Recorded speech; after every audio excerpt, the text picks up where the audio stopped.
وقت کی قلت کو دیکھتے ہوئے بنا وقت ضائع کیے میں ڈاکٹر رفیق ایک صاحب سے درخواست کرتا ہوں کہ وہ اپنے تاثرات سامنے رکھیں. میں اس شعر سے آواز دیتا ہوں ان کو. 100 چاند بھی چمکیں گے تو کیا بات بنے گی, 100 چاند بھی چمکیں گے تو کیا بات بنے گی, تم آ گئے ہو تو اس رات کی اوقات بنے گی. جناب رفیق ایک صاحب.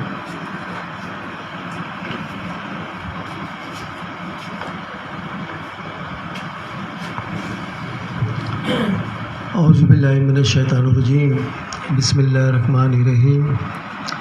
الحمدللہ رب العالمین. آج کا یہ پروگرام دو ممتاز اور معتبر معلمین کا اعزاز, ان کی خدمات کا اعتراف اور ان کی پوری زندگی کا اثاثہ اس کی عزت و افزائی کے سلسلے میں منعقد کیا گیا.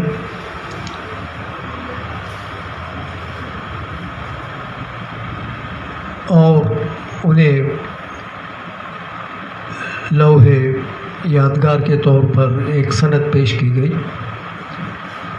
جس میں ان کی زندگی کے کوائف اور دیگر سرگرمیوں کا تذکرہ رہا. جیسا کہ ابھی مولانا ممتاز صاحب نے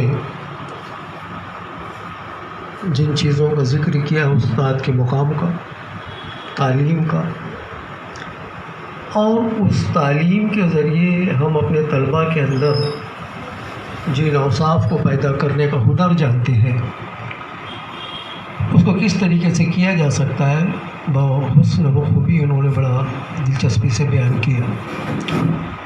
لیکن اسی لیوے یادگار کی ایک لائن مجھے یاد آ گئی جسے ایوب صاحب نے لکھا ہے کہ مدرس کا پیشہ ایک بڑا مقدس پیشہ ہے, لیکن وقت کے ساتھ تعلیم میں مسلسل تغیرات آنے کی وجہ سے تعلیم کا معیار اور مرتبہ میں ایک سوالیہ نشان لگ گیا ہے. میں چاہوں گا کہ ذرا آپ کو یہ موضوع چونکہ بڑا اہم ہے اور اکثر اس موضوع کے اوپر کوئی کہتا نہیں ہے. ہمارے یہاں دراصل ایک سب سے بڑا مسئلہ یہ ہے کہ ہم اس دو راہی پہ کھڑے ہیں کہ جہاں ایک طرف مذہب کے اندر اخلاقیات اور نبی کریم صلی اللہ علیہ وسلم کی تمام وہ سیرتیں, ہدایات, قرآن مجید کی وہ تمام ہدایاتیں, یہ ایک سائیڈ ہے. ہم جس دور میں جی رہے ہیں اور جو تعلیم حاصل کر رہے ہیں اسکولوں میں, کالجز کے اندر, یہ ایک ادر پارٹ ہے. ہم یہ تمنا کرتے ہیں کہ اسکول کی تعلیم سے بچوں کے اندر اخلاقیات پیدا ہو جائے. یہ ناممکن ہے اور اس کی وجہ بتاتا ہوں کیا ہے. 1882 کے اندر انگریز کے دور میں ایک ایجوکیشن کمیشن سر ولیم ہنٹر کے نام سے ایک کمیشن قائم کیا گیا تھا. اس کا مقصد یہ تھا کہ اس وقت ہندوستانیوں کے اندر تعلیم کے تعلق سے بہت ہی بچھڑا پن تھا. اس کا مقصد یہ تھا کہ ہم ہندوستانیوں کو لٹریچر یعنی ادب اور ساتھ ساتھ میں سائنس کی تعلیم دیں تاکہ یہ اپلفٹ ہو جائے. سلسلہ چلتے گیا اور ملک آزاد ہوا تو اس ملک کے پہلے وزیر اعظم, وزیر تعلیم مولانا ابوالکلام آزاد کی سفارش کے اوپر ایک کمیشن قائم کیا گیا. اس کا نام تھا ڈاکٹر رادھا کرشنن کمیشن. یہ 1948 میں قائم ہوا.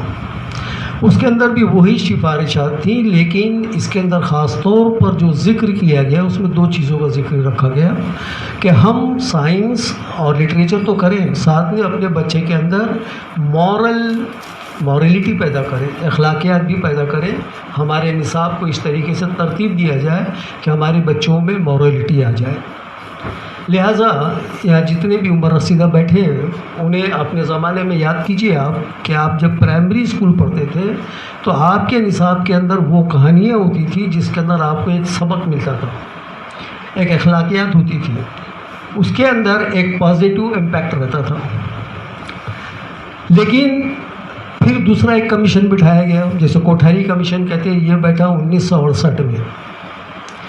68 سے لے کر 75 کے درمیان کے اندر پچھلے تمام کمیشنز کو رد کر دیا گیا، ایک نیا کمیشن بٹھایا گیا، اور جس کمیشن کی بنیاد آپ کو یاد دلا دوں کہ خلافت عثمانیہ 1924 کے اندر ختم کر دی گئی تھی، اور وہاں پر ایک نیو ورلڈ آرڈر کو انٹروڈیوس کیا گیا تھا، اور اس کا سربراہ تھا یہ برطانیہ۔ اس نے جاتے جاتے وہ بیج بو کے گیا ایجوکیشن کے اندر کہ آپ کو یا تو اخلاقیات اڈاپٹ کرنا ہے یا تو پھر آپ کو یہ نئے زمانے کا جو نیا صنعتی انقلاب کہلایا وہ اڈاپٹ کرنا پڑے گا۔ اور اس باریک نقطے کو مولانا ابوالکلام آزاد بھانپ گئے تھے۔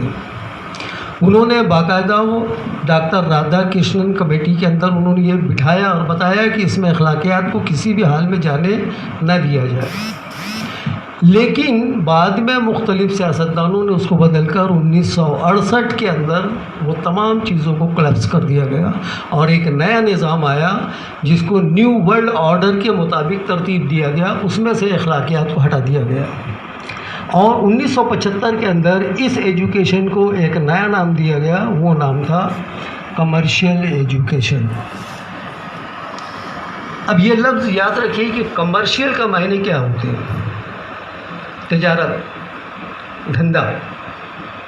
یہ جو ایجوکیشن آج آپ حاصل کر یہ دیکھ رہے ہیں 1975 سے لے کے آج تک، یہ پورے کی پوری دھندے والی ایجوکیشن ہے۔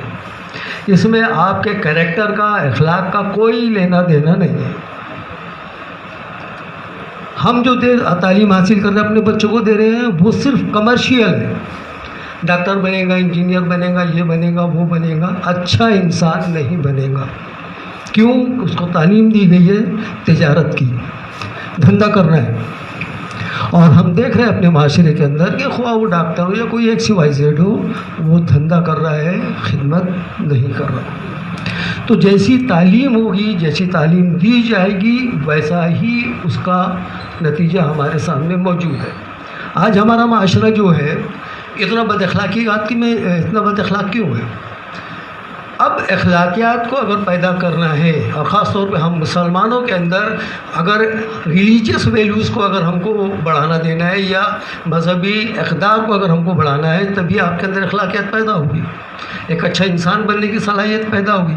تمام مذہبی جتنے بھی آپ کے امور ہیں، تمام مذہبی جتنے بھی احکامات ہیں، وہ اس وقت تک لاگو نہیں ہوں گے جب تک کہ اس کے اندر اخلاق پیدا نہیں ہوگا۔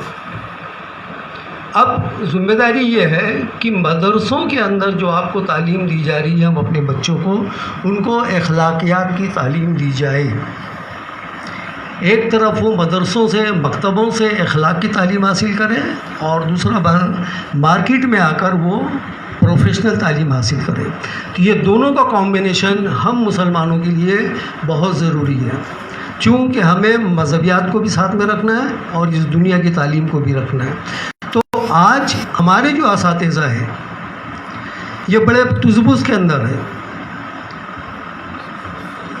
افسر کے بارے میں کن حالات سے گزر کر وہ یہاں تک پہنچے ہیں، ایک بڑی لمبی ہسٹری پہلے کی، لیکن ایک ایسی جنگ جس کے اندر وہ ایک مجاہد کے طور پر جو ہے وہ آج ہمارے درمیان میں موجود ہے، وہ اسی سسٹم کا شکار ہے۔ یہ جو ہم کہہ رہے ہیں کہ کاروباری یا دھندا، جس کو میں لفظ استعمال کر رہا ہوں، کھلا ہے، آپ بھی دیکھ رہے ہیں، میں بھی دیکھ رہا ہوں، کوئی بولنے والا نہیں ہے کہ ایک ٹیچر کے اپائنٹمنٹ کے اندر 25 لاکھ روپیہ لگے گا۔ دے رہے ہیں، لگ رہے ہیں، آپ بھی دیکھ رہے ہیں، میں بھی دیکھ رہا ہوں۔ کیا ضرورت ہے بھئی آپ کو پیسے کی؟ آپ کو ٹیچر چاہیے نا۔ پہلے کیوں نہیں ہوتا تھا یہ سب چیز؟ 1968 سے پہلے یہ سب چیزیں تھی کیا؟ یا 1975 سے پہلے یہ سب چیزیں تھی کیا؟ نہیں تھی۔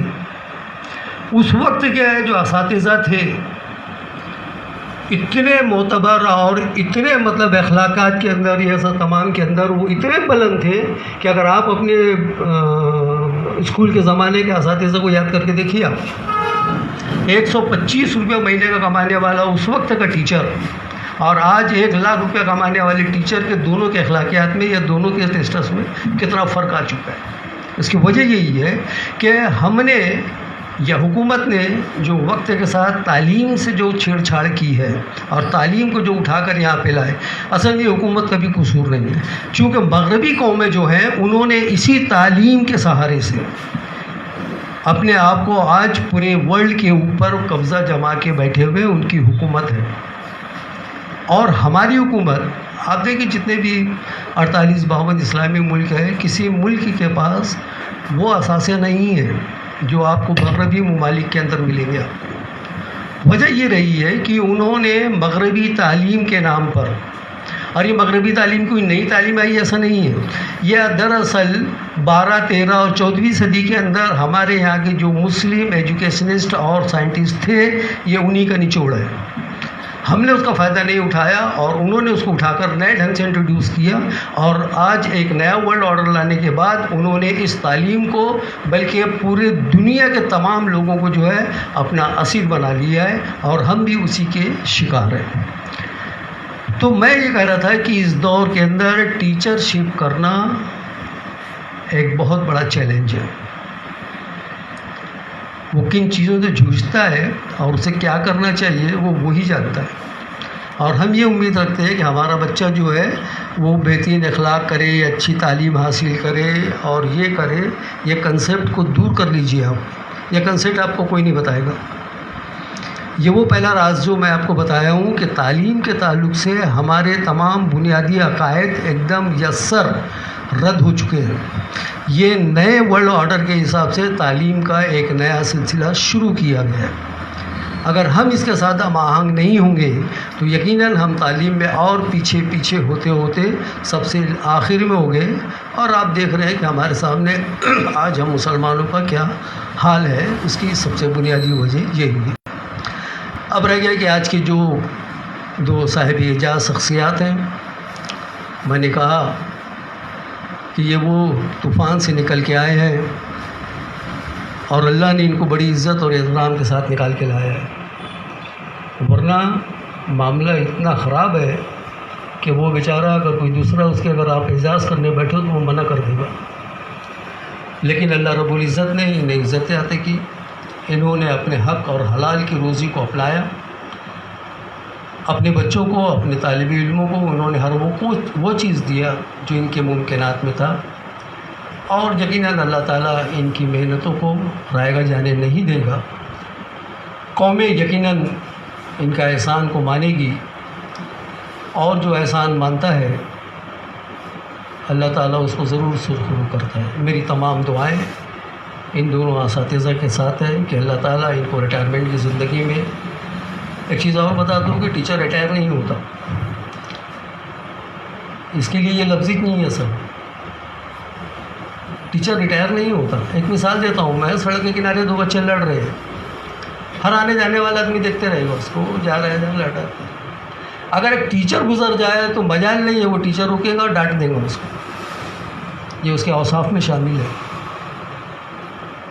تو یہ کام ٹیچر ہی کر سکتا ہے. تو اللہ رب العزت ایک بہترین زندگی عطا فرمائے، دنیا میں بھی اور آخرت میں بھی. آمین.